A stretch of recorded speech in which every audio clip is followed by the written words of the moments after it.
I just got a couple things at the top and then to hand it over to the administrator. So as you all know, we're on our way to Charlotte, where the president will meet with the families of the law enforcement officers who were killed in the line of duty, as well as those who were wounded. As the president said, these are heroes who made the ultimate sacrifice to rush into harm's way to protect us. We mourn for the fallen heroes and their loved ones, and we pray for the recoveries of the courageous officers who were wounded. As you've heard the president say many times, we must do more to protect our law enforcement officers. That means providing them with the resources they need to do their jobs and keep us safe. And it means taking additional action to combat gun violence and prevent future tragedies. Afterwards, we will head to Wilmington, North Carolina, where President Biden will announce $3 billion to replace toxic lead pipes and deliver clean drinking water to communities across the country. That investment includes $76 million from the president's bipartisan infrastructure law for the lead pipe replacement across North Carolina. President Biden believes that every American should be able to turn on the tap and drink clean, safe water. Today's announcement is part of the historic $15 billion in dedicated funding for lead pipe replacement provided by the president's bipartisan infrastructure law. Joining me here is the EP Administrator Michael Regan to talk about today's trip to his home state and the Biden-Harris administration's ongoing work to ensure every American can access clean, safe water. Administrator, over to you. Thank you. Listen, really excited to join the president today for this big announcement. As you all know, this is the third installment of 5. We are giving out or investing into grants that will amount to $15 billion in total. This is the third year, so the president has already put out $9 billion to erase these lead service lines in our country. It's a really big step. We all know that there is absolutely no safe level of lead in our drinking water. It has tremendous disadvantages and impacts on our children and our elderly especially. And so today is a really good day to make this announcement, and glad to be joining the president. Yeah, great. So the president last night talked about Japan. Any questions for the administrator? Administrator. Okay, thank you. How long is it going to take to get all the lead pipes out of the country? Well, you know, the president has pledged that we will have 100% lead pipe removal within a 10-year period. We believe that with this $15 billion we're investing, plus the regulatory action we're taking at EPA, in addition to the training that we're providing to municipalities and the technical assistance, we believe that we can get 100% lead pipe removal done within a 10-year window in this country. Do you have a percentage of where you are right now to that 100%? Well, we're still gathering a lot of intel. Part of these billions of dollars is to help ensure that we know exactly where all the lead pipes are. We've seen those numbers grow. We've seen those numbers change over the past 3 years. As the states refine those numbers and get us that data, we will have a better understanding of where we are and how much further we have to go. So, yeah, thank you. Administrator, thank you so much. Yes. Yeah, thank you, Karine. So the president last night described Japan as xenophobic, along with China and Russia. Was that intentional? And does the president want to apologize to Japan? I think the broader case that he was trying to make, which I think most leaders and allies across the globe understand, is he was saying that when it comes to who we are as a nation, we are a nation of immigrants. That is in our DNA. And you've heard the president say this, and you've heard us say it more as administration. It makes us better. We are stronger for it because of the fact that in our DNA, we are a nation of immigrants. And I think that's probably very important to note as well. And that's what the broader sense he was trying to make. The president said today that there are always those who rush in to score political points. This isn't a moment for politics. Did he feel political pressure to speak out now? And it's notable that he's doing it after Donald Trump has started to ramp up his criticism of how the president has responded to these campus protests. Why did it take him so long to make this remarks today? I want to be careful because you asked me about Donald Trump, who's also, of course, a former president, but also a candidate in this presidential cycle for the other side, obviously. And so I want to be really, really mindful. But the president, when it comes to something like this, he doesn't need to follow anyone or follow someone else. We've been really consistent, I believe, in stating that when it comes to violence, Violence is not protected, as you heard from the president. There's no place for violence. We believe all Americans have the right to peacefully protest, and that's important, just as long as it's within the law. And so the president wanted to make sure, once again, he has spoken multiple times about that, calling out hateful rhetoric, in this case, calling out anti-Semitism. That is indeed hateful rhetoric. And we're going to continue to do that as an administration.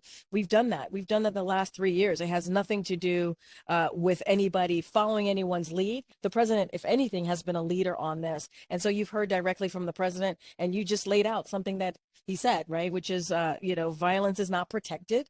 We are not an authoritarian nation.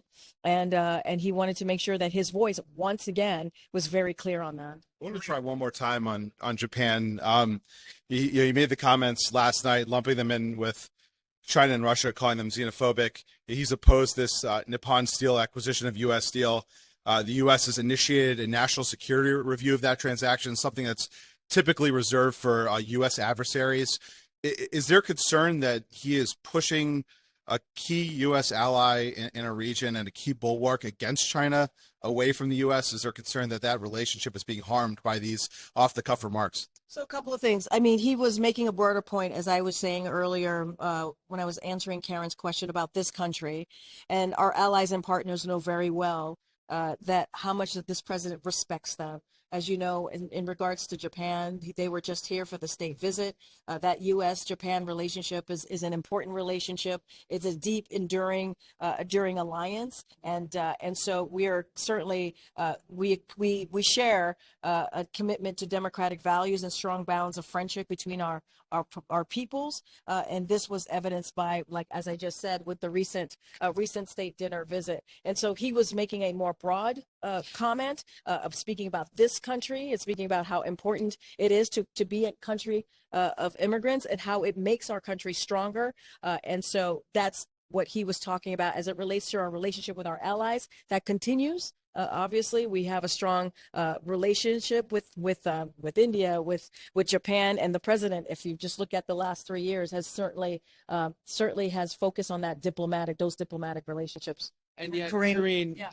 the word xenophobic is a very pejorative and negative word, particularly to use against an ally.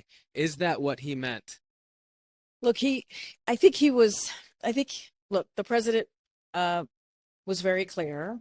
And I think, He wasn't very clear. I mean, that's why we're asking you. well, look, here's what I'm saying. He was talking about who we are as a country, right? He was talking about the importance about being in a country of immigrants, especially as you see the attacks that we have seen very recently in the last couple of years on those attacks on immigrants in particular. And so it is important for us to remember that we are a country of immigrants. I'm explaining what he was talking about and how he was what he was focusing on in those comments. Country of immigrants, it makes us stronger. It is important to be very clear about that. And the president's always going to be really clear on speaking to issues that matter to the American people. We are a country of immigrants. That matters, and we've seen these attacks, and so the president's never going to shy away from that. Go ahead, Michael. Would we phrase it again the same way? Would he phrase it again the same way? That is up to the president. You know, he is the president. Whatever, however he sees a message, wanting to share a message to the American people, he will do so. And so I can't speak to that. But go ahead, Michael. The U.S. frequently condemns crackdowns on protests in other countries, whether it's China, Iran, Hong Kong.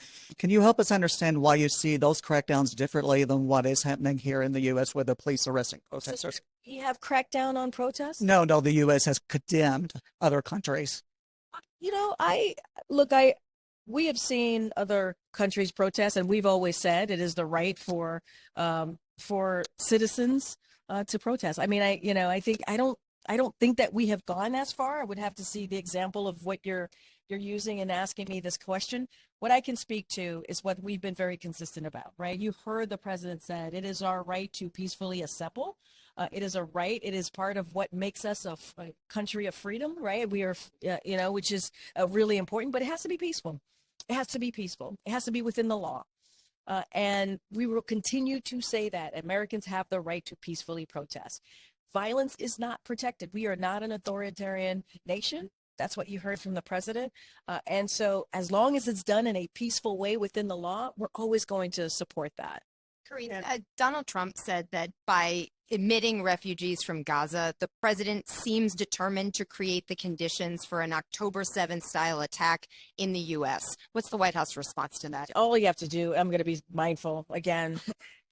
He is a presidential candidate, he being Donald Trump, and I cannot speak to anything that's related to 2024. I mean, look, what I'll say more broadly, you have seen this president's commitment after what we saw on October 7th, what we saw Hamas and terrorist organization do. We saw more than 1,200 people who were murdered and killed by this terrorist organization, and the president stepped in and offered assistance to our friends, obviously in Israel, and we have always said that we are committed to Israel's security. It is ironclad. You saw that again when you saw Iran launch missiles and drones attacking Israel, and we've been really committed to making sure that, again, Israel's security is ironclad as it relates to our relationship. And so I obviously disagree with that statement, but also need to be super, super mindful of how we speak to this. Look, and and we say this, the president has a long, couple of decades relationship with Prime Minister Netanyahu. They have spoken more than almost more than a dozen times, almost right under 20. And so that relationship continues. Certainly that commitment continues. And look, what we're trying to do right now is get a hostage deal so that we can get to a ceasefire, so that we can get these hostages home, and so that we can get that humanitarian aid into Gaza, into the people of Gaza who truly need it. We need to make sure that we create an environment where we get more humanitarian aid in, and we get to a ceasefire. And we've also said, the president has been very consistent about this, he wants to see a two-state solution. We actually have a plan. We're actually trying to execute a plan.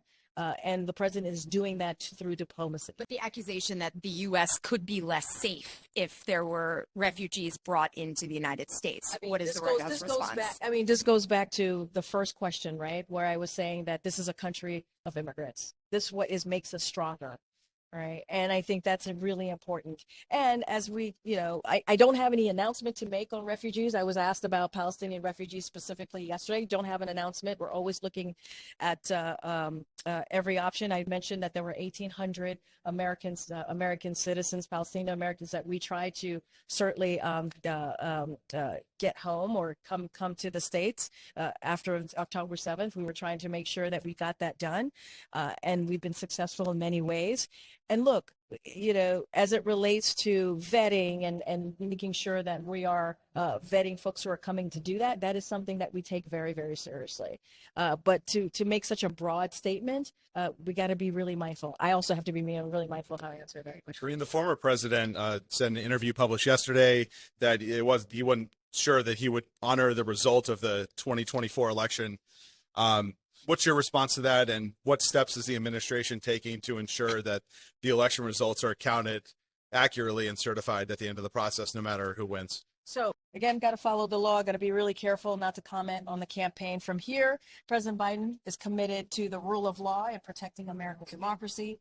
The dangerous election denial conspiracy theories fanned by figured on the right cost brave law enforcement officers their lives. We saw that on January 6th of 2021. There is no place for attacking our Constitution and putting our fellow Americans in danger. There is no place for putting yourself above your entire country. Like President Biden has previously committed, he will accept the will of the American people. That is a commitment from the president. Again, I got to be super mindful responding to this. Do you have any updates on the hostage negotiations? It seems like the president has been optimistic that you're getting close in the last couple of days. Look, you saw Secretary Blinken in the region. He's met with regional partners there. You've heard from us how it's important for Hamas to take the deal. There's a deal on the table. They need to take it. I just went through how important it is to get that hostage deal that would lead to a ceasefire, that would get more humanitarian aid, that would get those hostages home. Let's not forget there are American hostages that are still being held by Hamas. and we need to get them home to their loved ones. We're going to continue to be optimistic. Those diplomatic conversations are going to continue. I don't have anything else to share, but Hamas, it's on the table. It is Hamas to take that deal. It is off the table. Karine, what is the administration's position on the anti-Semitism bill that passed the House yesterday? Some lawmakers expressed concerns that, it could infringe on free speech. I'm just wondering if that's a concern of the administration. Would the president sign it if it gets to his desk? And I said this before, Joe Biden has fought anti-Semitism his whole entire life. Fighting back against the abhorrent poison of anti-Semitism is what motivated him to run for president after what he saw, the vile anti-Semitism that we saw on the streets of Charlottesville in Virginia. He became the first president to ever create and implement a national strategy to counter anti-Semitism. So he welcomes congressional action in this fight. And so we understand there are several bills being discussed, and so we're going to be careful on weighing in on here. But obviously, he welcomes the effort that's being taken at this moment. So, Karine, could you speak to the timing of the president's remarks today? Why wait until after police had moved in New York and California and arrested all these protesters? Look, you've heard from the president. I think that's important to note. He was very clear, and he basically has reiterated everything that we have said, everything that he has said since day one. Violence should be, any type of violent rhetoric or violence should be called out. Any form of hate, in this case, anti-Semitism, that is a form of hate, should be called out. We've been very consistent here. And Americans have the right to peacefully protest as long as it's within the law. And violence is not protected. And so I think you've heard, this is not the first time that you've heard the president speak to this. And so he'll continue to do so. We will continue to do so as administration.